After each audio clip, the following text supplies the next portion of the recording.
very blessed Christmas to all.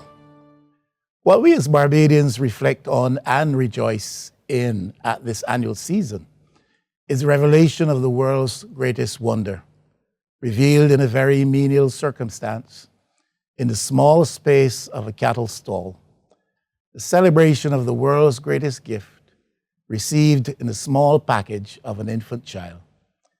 In several respects, it is the story of the value and importance of small things. I would like, as I greet you on this blessed day, to encourage us as a people to focus on and address some of those small things of urgent importance. Let us begin by being thankful for the small things in our lives. Often our sense of gratitude shows itself in relation to the big things of our experience, while we take for granted or overlook the seemingly small things. A hand of help that is there in our time of need. The voice of comfort or counsel that speaks to us in our times of challenge or even confusion. An offered smile that rekindles our spirits during our frequent episodes of darkness, sometimes even dense darkness. The loyalty of friends, the love of family, a small raise, a little advancement in life, a small opportunity, unexpected, perhaps even undeserved. Let us be thankful to others for all they have added to our lives, for looking out for us, for looking after us, particularly so our medical, health, and other professionals who steadfastly and selflessly have stood between us and the COVID threat these last 2 years, notwithstanding their own challenges and difficulties. Above all, let us as people be thankful to God for even the small blessings on our land and lives. One lesson of Christmas is this: we must realize the majesty and miracle that attach to small things. We should be careful to take care of those small things. We need to remind ourselves from time to time that each of us has a duty of care to each other. We have a duty of care to nurture properly those little ones who are our collective responsibility, to carefully to protect them from the assault and ravages of ill winds which blow their way, to project positively the virtues and values of wholesome human socialization and its potential to yield a future lived out in the sunlight of privilege, opportunity, and blessing in this small land. We have a duty of care to be mindful of him to whom we generally refer as the small man, for whom we reserve and to whom we allocate that perpetual small space on the canvas of life. We have a duty of care to that embodiment we call the average Barbadian, that one who struggles to survive on a small wage in the face of stagnant income levels and escalating costs of living. We have a duty of care to that single mother who's losing the battle to keep body and soul together while raising children in the face of either the frivolous or forced absence of fathers. We have a duty of care to the thousands of underemployed, especially our females, who labor largely for the gain of others and in situations of various types of exploitation.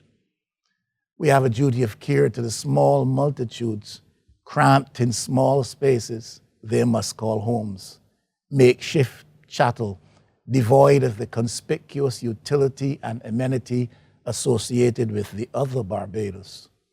We have a duty of care to the small entrepreneur whose self-efforts do not sufficiently attract the helping hand of the state or catch the eye of its privilege. But we should also be cognizant of the potential of small things to make a big difference. A small boy with a small sling and a small stone in the face of giant obstacles.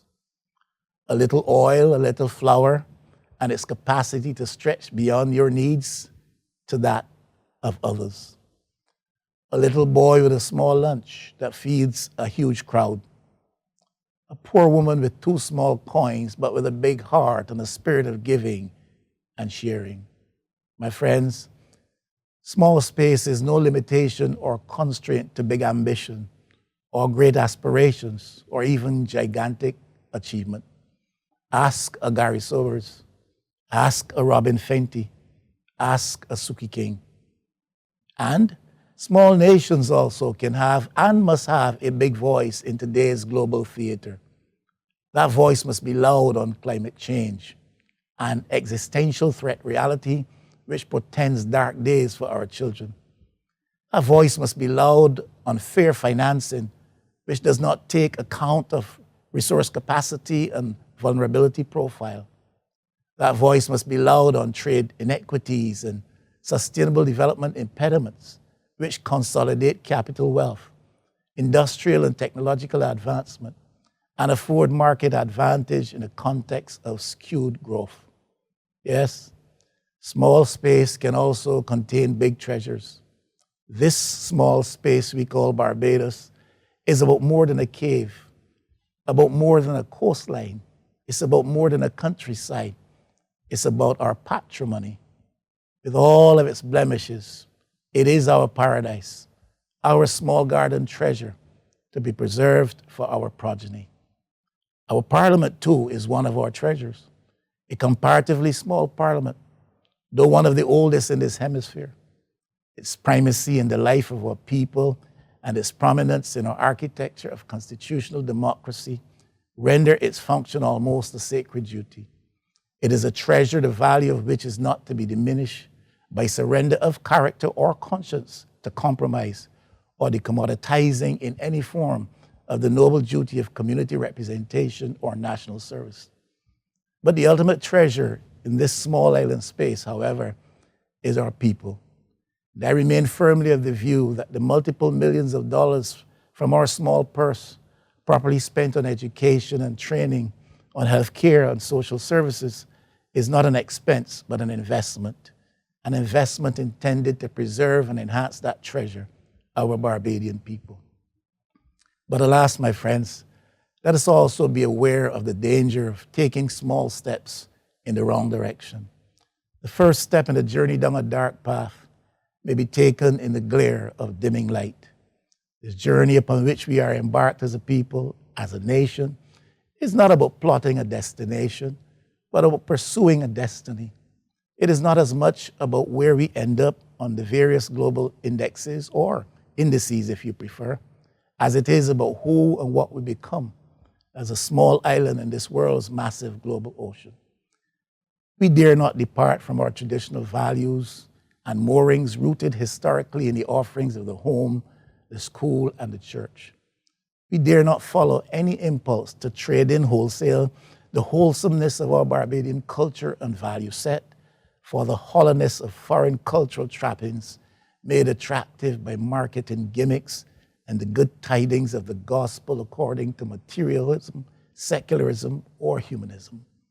Barbados is a small state populated by a small-sized number of people destined for greatness. Principal elements required in our nation-making efforts are God, and that has always been the case, and growth, more urgent now than ever. God plus growth, my friends, equal greatness. Yes, indeed, it is about majesty and miracle in a small child, in a small space, born in a little town. To you and yours, throughout this season, I extend on behalf of the parliamentary opposition, Senators Franklin and Drakes and myself, together with my family and members of the People's Party for Democracy and Development, every wish for a blessed Christmas season. May God bless you and yours.